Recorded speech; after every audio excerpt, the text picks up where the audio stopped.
Walking and running for emotional processing. And I'll put the link to this article in the show notes. Bilateral stimulation, a key component of therapies such as eye movement desensitization and reprocessing, EMDR, facilitates emotional processing and trauma recovery. While professional therapy often incorporates these techniques, individuals can experience significant benefits through self-guided practices like walking and running. This page explores the science behind how these activities aid emotional processing and offers guidance on how to use them effectively in daily life. Bilateral stimulation involves engaging both hemispheres of the brain, fostering the integration of emotional and cognitive experiences. Activities such as walking or running can mimic this effect, promoting mental clarity and emotional regulation. This is the Veritable Veteran Podcast, bringing truth and exposure to the struggles veterans and their families face post-military. Depression, anger, PTSD, suicide.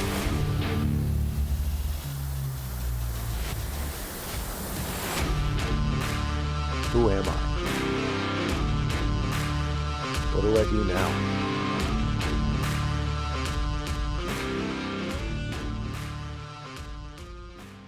Hey guys, welcome back to the Veritable Veteran Podcast. Today, I want to talk about running and walking and how that encourages bilateral stimulation in your brain and how that can actually help you process memories and emotions better. So EMDR therapy uses bilateral stimulation of the brain. So that's why you see those lights dancing back and forth, or they've got the little, I don't know, pads that vibrate, on both sides, and they kind of vibrate back and forth. And then they've got some methods where you can actually do tapping on both sides of your body. And then they have other different methods of stimulating your brain on both sides. The point is to stimulate both sides of your brain at the same time. So with walking and running, the repetitive movement of your feet and your legs, the alternating repetitive movements, stimulate both sides of your brain. So again, bilateral stimulation.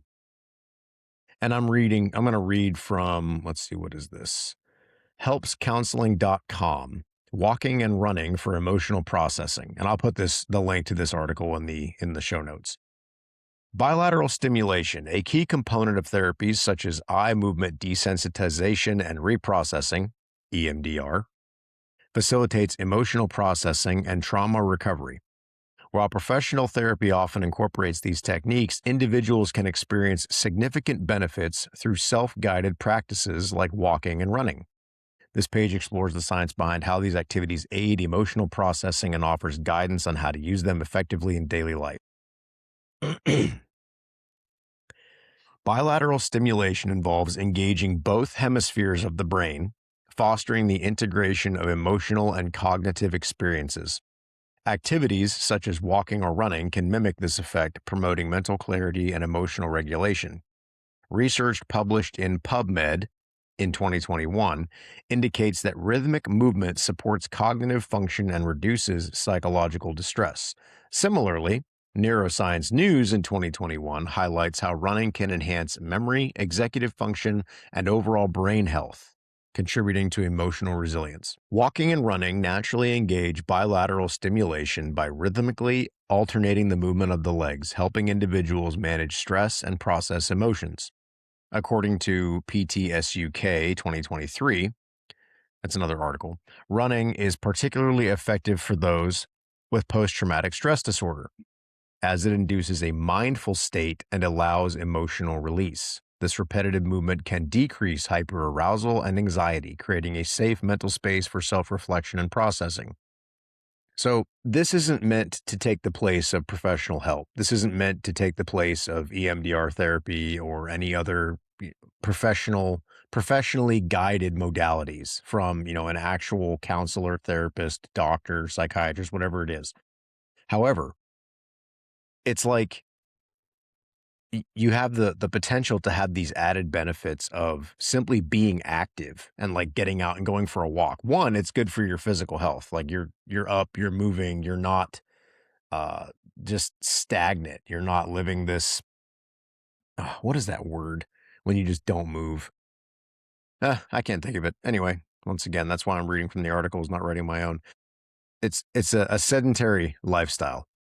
Got it. See, I figured it out. You're not living a sedentary lifestyle. Okay.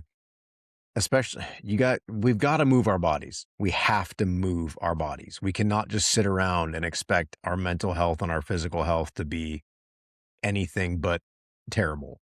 If all we're doing is sitting around thinking about, how bad my problems are and, how much my life sucks, it's hard to I don't want to say that necessarily. I was going to say it's hard to be depressed when you're outside and it's nice, but that's not necessarily true because I've been depressed when it's been nice outside. However, I have found that even when I am depressed, normally when I go for a run or a walk, my mood will improve.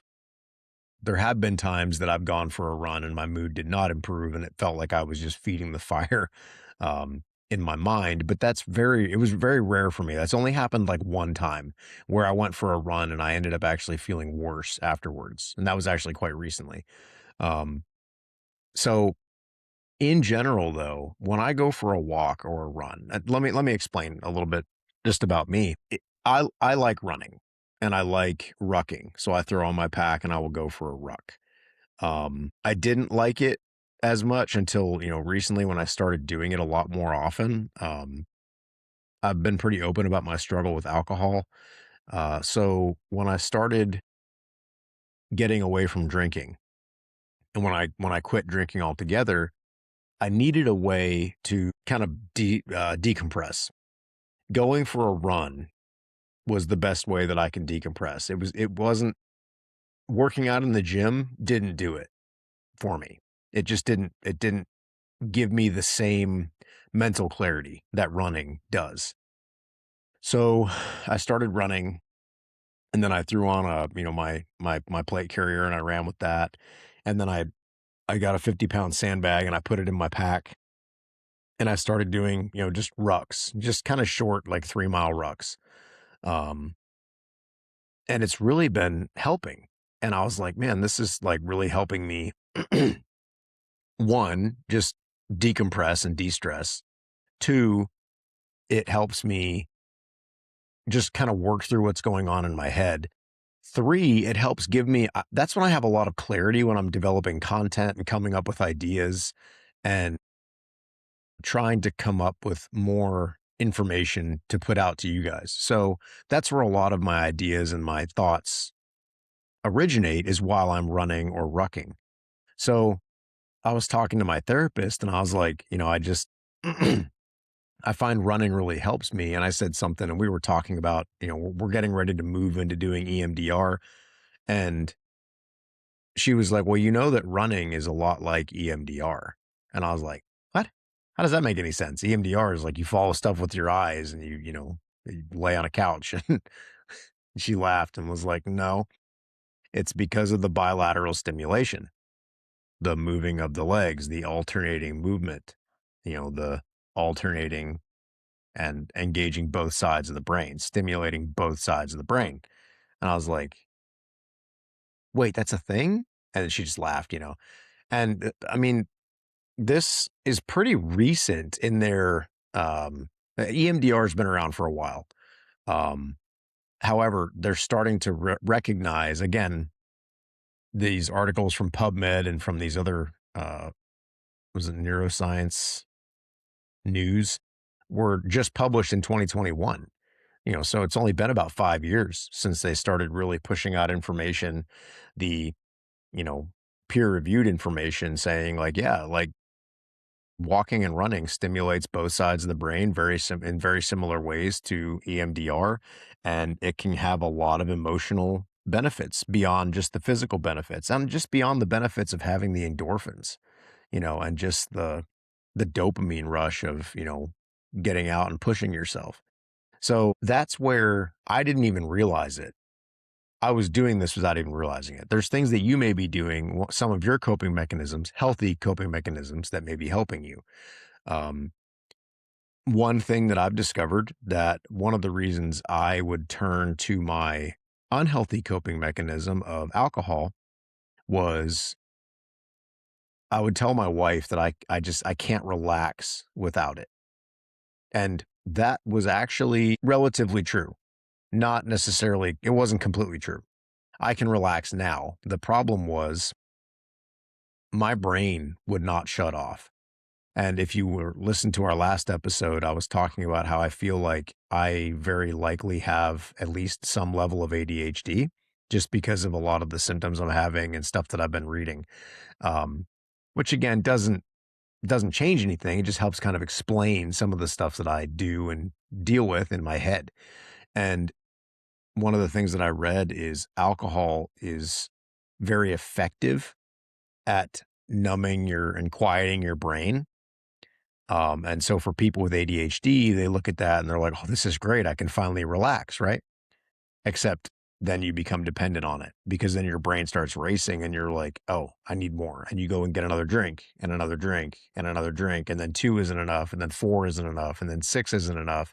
And then it just becomes a problem like it did for me. So there are things that we're doing, both healthy and unhealthy, to try and cope with what's going on in our minds and in our bodies. Like, there's people that self-medicate for pain.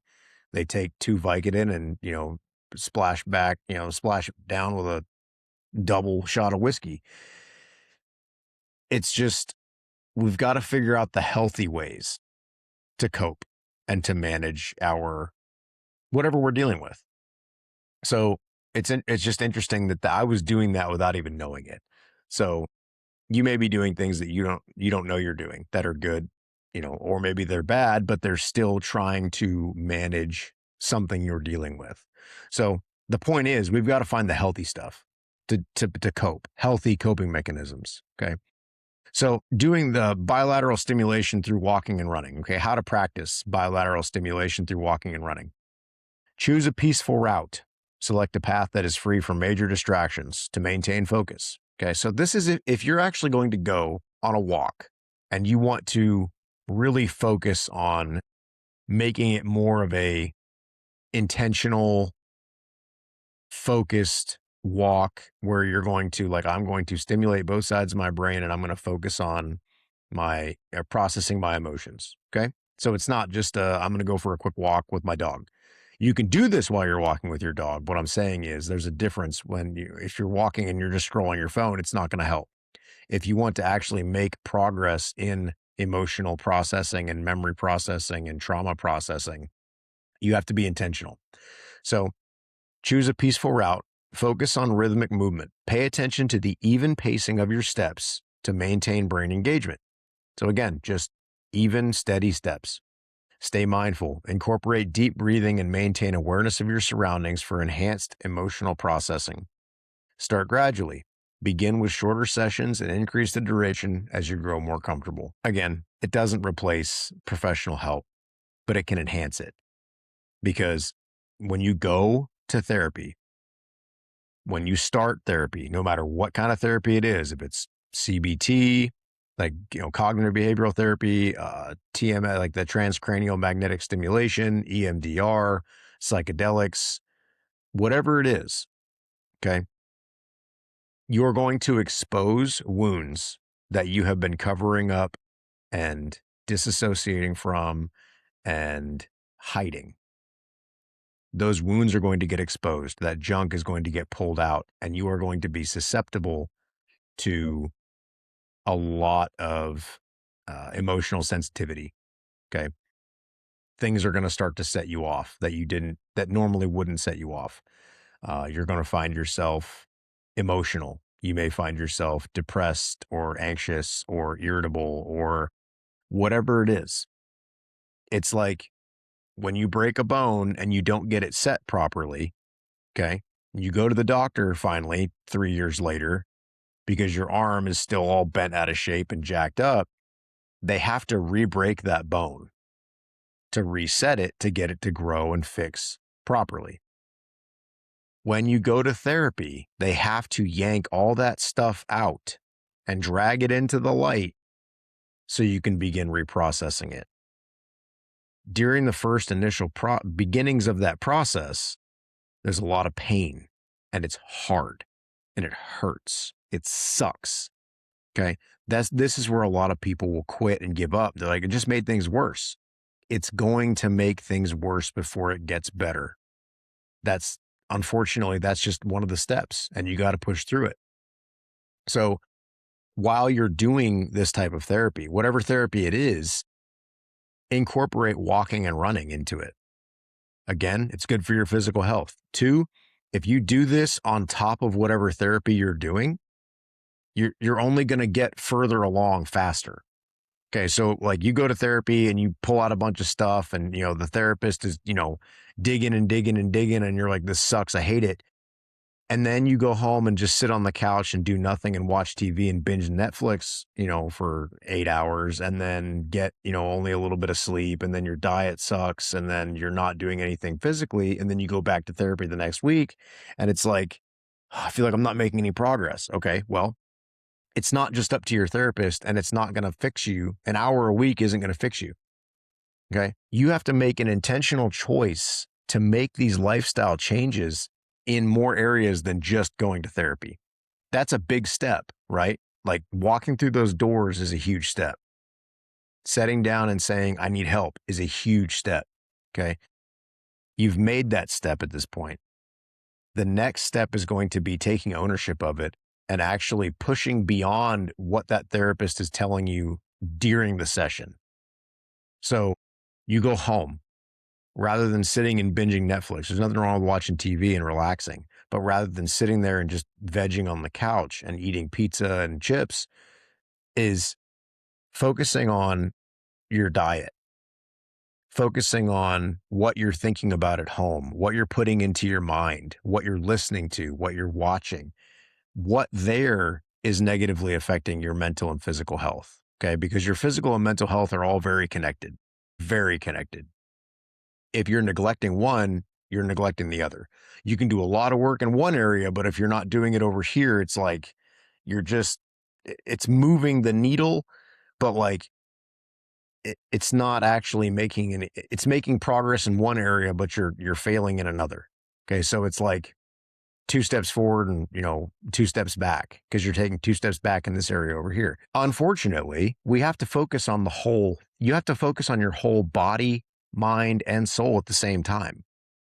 So if you're just going home and vegging on the couch and eating chips and pizza, it's not going to help. You've got to focus on your diet. You've got to focus on your physical health. Now, does that mean you just need to go to the gym and work out for 4 hours? Absolutely not. It may start off with you just taking a walk in the evenings after you get home or in the mornings when you wake up and you're like, I'm going to go for a quick walk. And you just take 10, 15, 20 minutes and you go take a walk and come back, shower, go to work, whatever you got to do, shower, go to bed, whatever it is. But you've got to start incorporating these extra things if you want to make progress faster. So that's the point of what I'm trying to say is this doesn't replace therapy, but it can enhance it. And if you're not comfortable with going to therapy, start with this. Start with just walking with the intent of trying to reprocess and just work through either traumatic memories or just memories that you can't necessarily work through in your mind. Okay. And when I say traumatic, it doesn't have to be something where you almost died. It doesn't have to be from a combat deployment. It doesn't have to be from a super violent car wreck. Okay. A traumatic memory can be your dad cussing you out when you were younger. It can be getting rejected by a high school girlfriend that you just carried, the weight of that for a long time. It could be being cheated on. It could be getting fired from a job. That's one of the things that I have to deal with right now is the traumatic. Again, I'm not putting that in quotes because it's not traumatic, but I'm saying that is a traumatic memory for me. It's a traumatic event, was having my character questioned, having my integrity questioned, having my name dragged through the mud. and then losing my job, all because of lies. So yes, that is traumatic, and it affected me very negatively. And the other day, we were at a festival, and there was an individual that I've known for a couple of years. He became a police officer, and I didn't know it. Good for him. But when I saw him in uniform, it triggered me so badly because it was like, wow, he gets to be a cop and I don't. And man, that really hurt. Like, it ruined my whole day. And I was just in a very bad place mentally for the rest of that day. And I realized that there's still, I mean, I've forgiven those guys that lied about me and dragged my name through the mud and fired me and everything else. I've forgiven them. But there's clearly still healing that needs to happen because, man, that came out of nowhere. That hit me like a truck. And I was talking to my Bible study last night about it, and the one guy was like, "Well, maybe that's because you're in therapy and things have started getting exposed and things have started getting pulled out, and it may just you may be more sensitive." And I was like, "Wow, yep, that makes sense because that's what I tell people all the time." And then it happens to me and I'm like surprised, right? Of course. So, we have to be aware that traumatic memories don't always come from, what we would consider traumatic. If it affected you and you still think about it and you still have like negative feelings associated with it, that would be considered traumatic in my mind. It may not, it's not as traumatic as other things. Like it's not as traumatic as being shot, almost bleeding to death, or getting, your leg crushed in a car accident or something like that. That's completely different. That's just a different type of trauma, a different level of trauma. It's like, it trauma centers, hospitals, right? There's like different levels of trauma centers because they handle different levels of trauma. Like trauma is still trauma, even if it's only like a level one, right? If you go to like a level five trauma center, you're talking like dudes that have been impaled or, inhaled like, straight fumes that are on fire and the inside of their body is burned and like they're in there trying to save their, like, again, that's trauma too. But then there's also the trauma of like putting a nail through your hand or stepping on a piece of glass. Like, is it going to kill you? No, but it's still a traumatic injury, right? So we have to stop kind of downplaying what's happened to us and being like, well, I didn't see this or I didn't see that. I didn't do that or I didn't experience that or I never had anybody's die in my arms. Like, okay, that doesn't mean what you went through wasn't traumatic. We've got to stop defining trauma as this, horrific situation where people were dying all around us. That's not what trauma is. Let's look up trauma real quick. Let's just look up the definition of trauma. I'm curious now. Trauma definition: a deeply distressing or disturbing experience, emotional shock following a stressful event, or a physical injury, which may be associated with physical shock and sometimes leads to long-term neurosis. Okay. Emotional shock following a stressful event. I think we could probably apply that to a lot of things in our lives that we wouldn't normally apply the word trauma to. But I mean, I just Googled it. Trauma. Like, let's look at the American Psychological Association. Let's see. Any disturbing experience that results in significant fear, helplessness, dissociation, confusion, or other disruptive feelings intense enough to have a long-lasting negative effect on a person's attitudes, behaviors, and other aspects of functioning. Any disturbing experience that results in significant fear, helplessness, dissociation, confusion, or other disruptive feelings. So, disruptive feelings, right? If it's disrupting your mind because you're thinking about it, that qualifies as traumatic. So, we've got to stop defining trauma in a way that it's not. So, processing trauma. Like I've said before, there's a podcast episode that I put out. It was probably a couple years ago now. It was called Ounces Equal Pounds and Pounds Equal Pain. Okay. When we're rucking in the military, when I was in the infantry, we used to teach guys how to pack their packs. And we would tell them ounces equal pounds, pounds equal pain. Okay.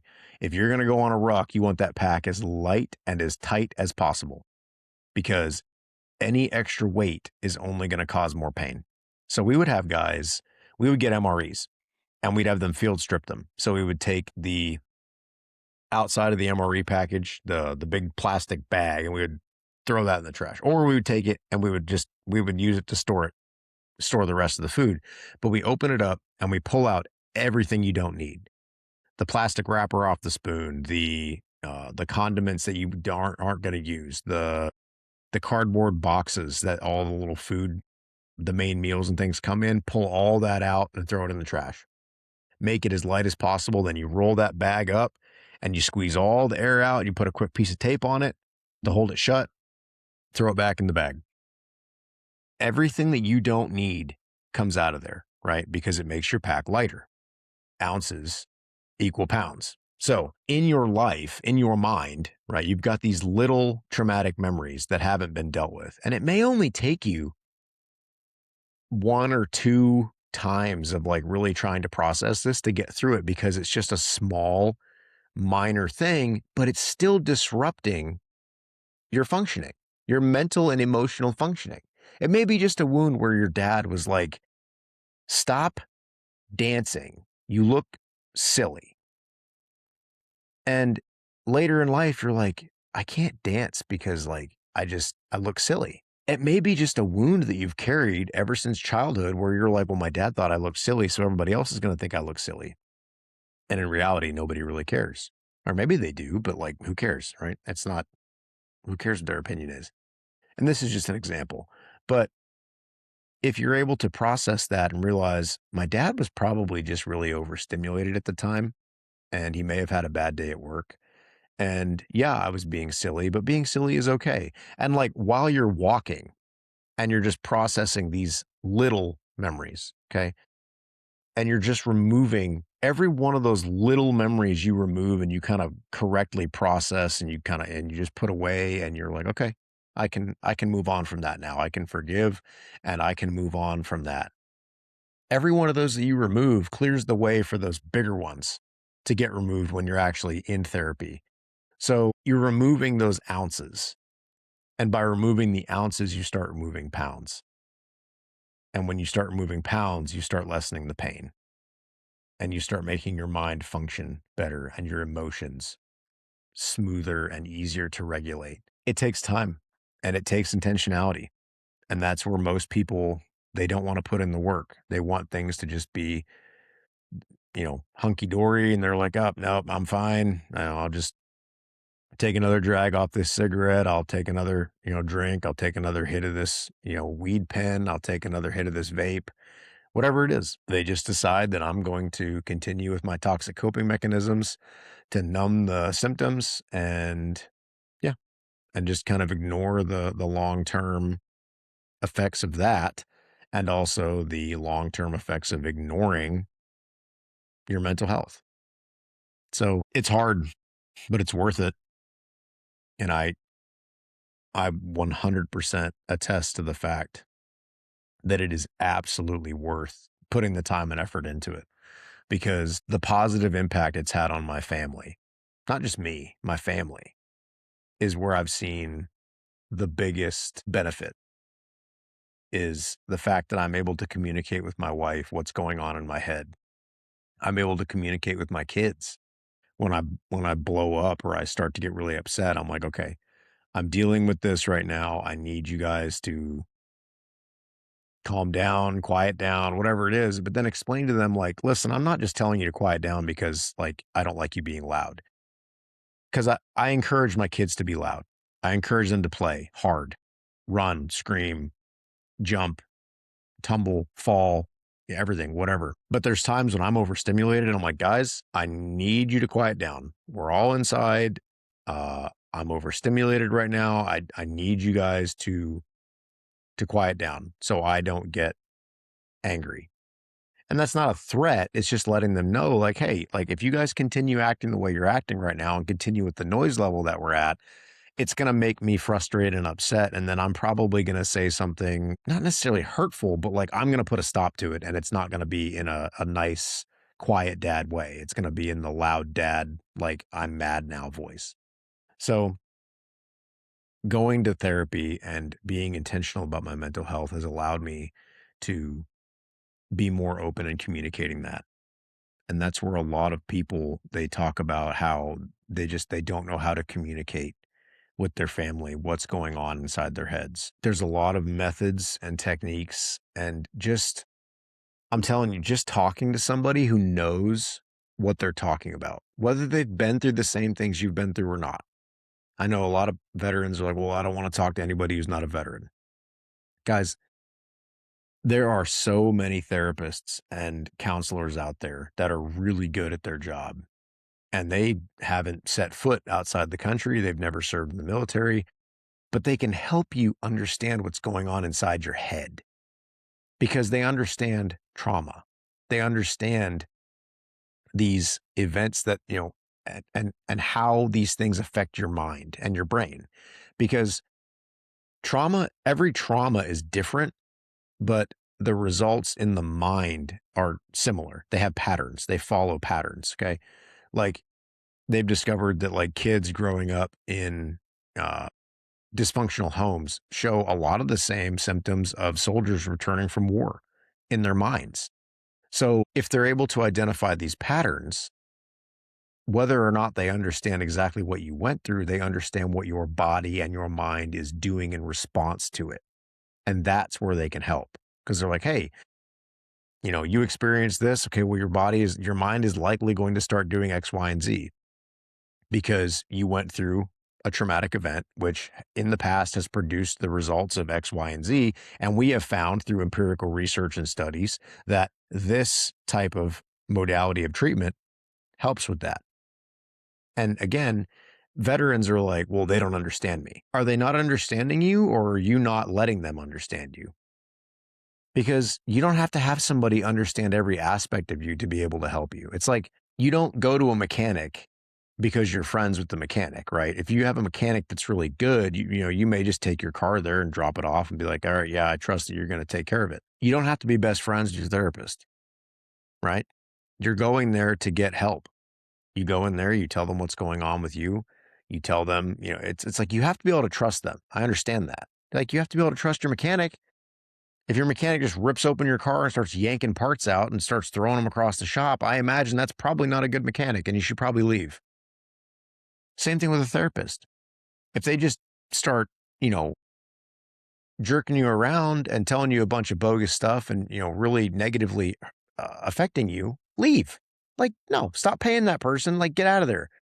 But we have this idea that, like, this therapist is supposed to be this one perfect person that's going to understand every aspect of you. They're not going to. They're not going to fit every single demographic and little parameter you have set. They're they're never going to meet that. 99% of them won't meet it. And if you wait to find that 1%, like, you'll probably never go to therapy. Sometimes you have to make do with what you have. But a good therapist can still give you tools to help manage and cope with what you're dealing with. And we've got to stop expecting these therapists to be perfect. And, it's, oh, well, they don't understand. They never served in the military. Who cares? You're right. They didn't serve in the military. They were too busy learning how the brain functioned. They're too busy setting up a therapeutic practice, doing what they're good at, practicing it, learning it. It's like, if you had a therapist that had just served in the military and was like, he had just gotten out of the military and was a therapist, and he had never done therapy before, he just immediately jumped right into it, he probably would suck at it because he hasn't experienced it. He hasn't learned it. He hasn't trained in it and, done any kind of, you know, therapy. It's like, it takes time to become a therapist. It takes a ton of work. I'm in the middle of it right now. It sucks. It takes a lot of work. So yeah, they didn't serve in the military because they were too busy learning their modality, learning their trade. We don't treat anybody else that way. Like, my mechanic, I don't trust him because he wasn't a Marine. My electrician, I don't trust him. He didn't serve in the Army. He didn't serve in the military. My plumber didn't serve in the military. Like, come on. It's because they were too busy learning their job. They took a different path in life. Who cares if they served in the military or not? And I understand that, yes, sometimes it's easier to relate to veterans, fellow veterans. But if we need the help that we need and you can't find a veteran counselor or a veteran therapist, you got to make do with what you have. There's only so many veterans, and then there's even fewer veteran therapists. We've got to make do with what we have. So we got to stop expecting the perfect therapist. It's not going to happen. So all that really to say is you got to make a decision to work on it. And if that starts with just walking or running or going to the gym or finding a healthy coping mechanism, whatever it is, and just starting with that.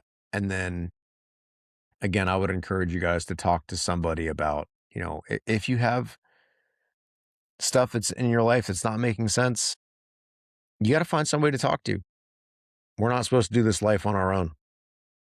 So, but I found this information really helpful when I started reading about, running and walking as far as bilateral stimulation and EMDR and how they kind of link together. I think it's really cool. I think it's really interesting, and I think it could help a lot of people. Because again, a lot of people are too afraid to set foot in a therapy office, but they can go for a walk.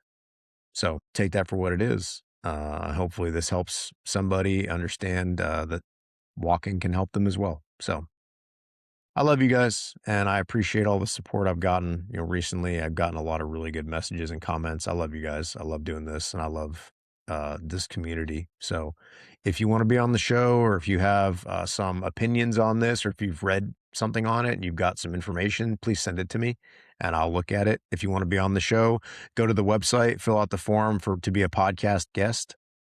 And guys, do me a favor. If you found any of this helpful, please share the show with some people that you know and some people that you love that this could help. Just share it with them. And, that's the best way we can help the show to grow and reach more people, is just by you sharing it. So I'll see you guys next week. Love you guys. Hey guys, quick reminder. If you enjoyed the episode today, don't forget to like and subscribe. Also, go to whatever platform you listen to these podcasts on and leave a review. That's the best way to help us out. It gets a lot more traffic to us. So again, if you liked it, like, subscribe, and leave a review. All right. Love you guys.